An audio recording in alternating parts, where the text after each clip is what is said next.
If I were to tell you that fixing just three things with your strategy with affiliate marketing could mean the difference between finally making a passive income and supplementing your job, or maybe even quitting your job altogether, or the opposite, where you're just stuck spinning your wheels, maybe even for years and never getting anywhere, would you follow those three things?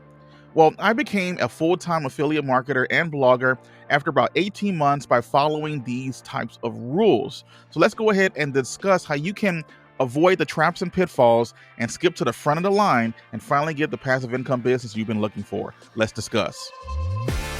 And welcome to episode 59 of the Blogger Revolution. My name is Chris, and here we talk about building passive income streams that work for you so you don't have to. Wonderful to have you here, but before we get started, please be sure to go check out my free passive income training I have over at bloggerevolution.com/workshop. That's bloggerevolution.com/workshop. I'll be sure to put a link down at the bottom somewhere, so be sure to go check it out. But again, it's going to be step-by-step on how you can create a passive income that you've always wanted, but we're going to specifically talk about three specific things in this video. But if you want the whole smash, be sure to go check it out over there at bloggerevolution.com/workshop. So the first strategy that you need to implement in order to get your affiliate marketing business to the moon is you need to stop chasing the carrot. Stop chasing the carrot. Now, what this really means is you need to focus on evergreen content. So, Chris, what does a carrot have to do with focusing on evergreen content? Well, let me ask you this. Have you ever heard the phrase chasing the carrot and what it means? What does it mean to chase the carrot? Where did it come from? Well, back in the day, when farmers were plowing land, they would dangle a carrot on a stick right in front of a donkey that was just out of reach of the donkey, but he could see it and he would just go after it as much as he possibly can. Just picture that in your mind, just having a carrot just barely dangling, within maybe 6 or 7 inches in front of your face, and you just can't reach it. Now, as the donkey would move forward to try his best to get that carrot, he would no doubt pull the cart that's behind him, meaning that the carrot would always remain just out of reach. The donkey would never get the carrot, but the cart would get pulled. You see, the point is when we are chasing the carrot, we are going after something that we will never be able to catch if we are not using the strategy of creating creating evergreen content with our blogs and our niche sites. We are always going to be stuck trying to chase that reward, that thing where we're going to be making so much money because, hey, we're just so excited because we finally got there. It's never going to get there because we'll never attain the award because it's always going to be just a few inches in front of our face if we're just creating things that are going to get traffic here and now and not for years to come. The whole idea when we create blogs is the fact that we want things to stay out there for years even. Here's some interesting statistics. If you post something on Twitter, it's going to stick around for about 5 minutes. If you post something on Facebook, it might stick around for about 30 minutes or an hour. If you post something on Pinterest, it'll stick around for a few months. If you post something on YouTube, you'll probably get, a little bit, a year, out of it, which is pretty good, if not more, depending on how evergreen the topic happens to be. But on average, if you get a blog post to rank number one in Google, chances are you can nab a spot that can stick around for at least 2 years. And if it's in a nice little low competition keyword or in a niche where no one else is really targeting or even know that the keyword exists, you can stay there for even longer. When I do keyword research for a new site, sometimes I see articles that have been out there since 2010. That's 12 years ago, right? Insane.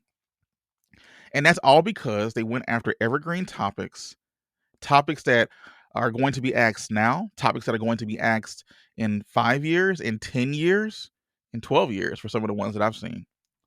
So how can we create this evergreen content and stay out of that hamster wheel where we're just spinning our wheels?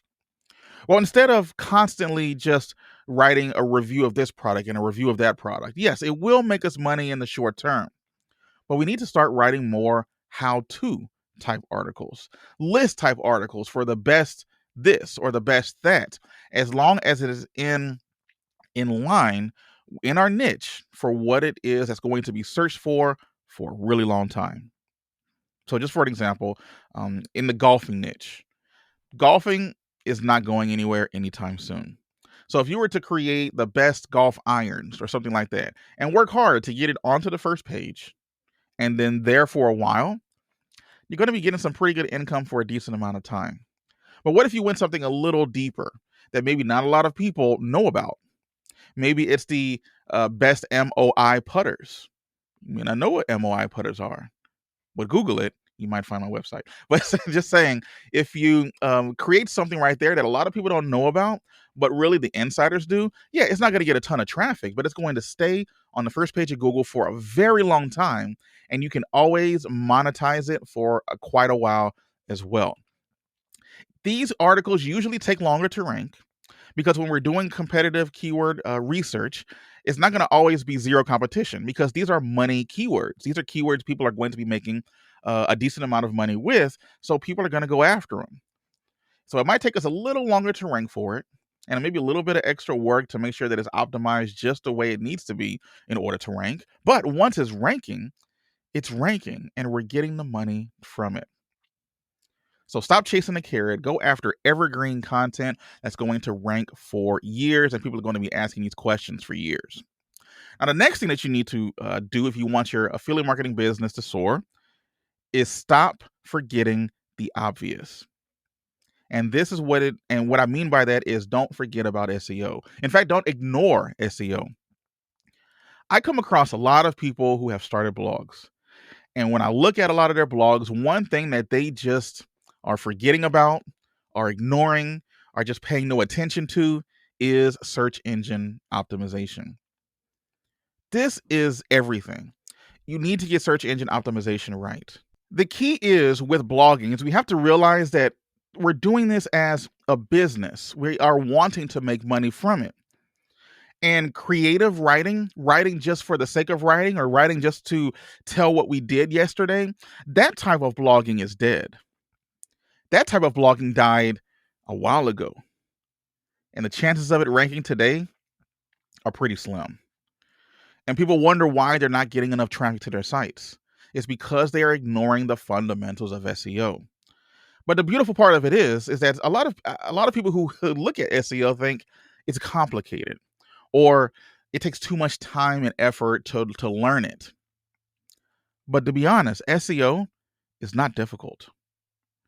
Imagine organizing a library, the Dewey Decimal System that we learned in school, right? That's a great way for us to understand where books are on particular topics and subjects within a library. But that's very similar to how SEO works. Google needs a way to file away our blog posts. It needs a way to file away our articles so that they can know when to pull them when they need to pull them. I saw an interesting statistic as well that said that the majority of websites on the internet do not get any traffic from Google. I think it's around like 80 or 90% of articles do not get any traffic from Google simply because they are not optimized for SEO. Writing can be amazing, but if nobody finds it, who cares? The point is, we want to make money with our businesses. We need to treat this as a real business. So, because of that, we need to work towards getting our articles in front of eyeballs. There's a lot of gurus out there who will tell you that, oh, affiliate marketing is great. I made this much money doing this. But what they don't tell you is how to generate traffic and eyeballs to those offers. They tell you how great it is and that you need to promote it to your family and friends. But you know one thing? I've been in this business now since 2015 or so, and I have never gone out and tried to post anything on my personal pages. I don't go out to friends and family saying, "Hey, you need to sign up for this." Now, sometimes they find me because they're looking for stuff on YouTube or on a podcast or on a blog, but I don't actively go out to them. I don't have to go out and bug my family and friends asking them to sign up for this, asking them to sign up for that, because I've created a traffic source that continually pays me over time. And it's all because of search engine optimization. So to implement search engine optimization, especially your on page, that's really what you want to get right, the on page stuff for SEO. Not saying that backlinks aren't important, but when you're first getting started, it's better just to hone in on the on page SEO stuff. But do something like finding good keywords. Find keywords that you can rank for. That's really the number one thing you need to be absolutely sure of when you're doing SEO. Because if you choose a keyword that you can't rank for, then no amount of SEO is really going to get you there anytime soon. But once you found a keyword that you can rank for, take that keyword and put it in the title. The closer to the beginning of the title, the better for that keyword. And usually you can, most blog posts on the internet are list posts anyway, right? Whether it's a how to or whether it's, the top 10 this, top 7 that, use odd numbers as well. Front load the keyword in the title and then add an intriguing element in the title as well, but don't put it in the actual URL. In the URL of your post, just put the keyword in its simplest form and then go on from there. Next, in the first 100 words of your article, include your keyword again in the first 100 words. And then throughout the rest of the article, just do it naturally. Just use it like you would naturally do when you're talking about a particular subject. Don't keyword stuff. Keyword stuffing is just putting the keyword in there just for the sake of putting it in there. That's old school SEO and it does not work, and it hasn't worked for a while now. But you might find some people teaching it, by the way. But use the keyword naturally throughout the rest of the article. And maybe one time at the end, but just naturally is probably fine. When you do those few things, you've done about 60, 70% of on-page SEO right there. You've done the most of it right there. You don't really have to worry about doing too much. So follow those steps and you'll be fine.